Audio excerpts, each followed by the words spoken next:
that this happened before the term of President Marcos.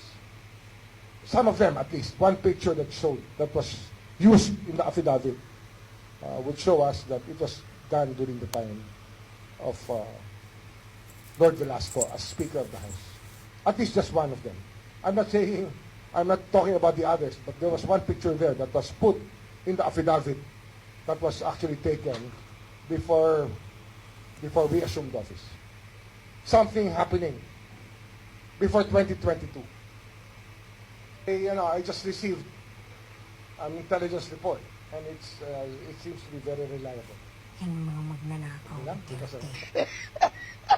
Allegations of bags Yan. of money being delivered po kaila Congressman Zaldi ko, Congressman Romualdez. Wow. Do you have any reaction on Sarap that? din. Millions of money po. Well, matagal naman namin na alam yan dahil matagal naman na yan pinag-uusapan. Simula pa lang noong pagpasok namin as President and Vice President, naririnig na namin yung delivery ng mga pera na nakalagay sa mga suitcases.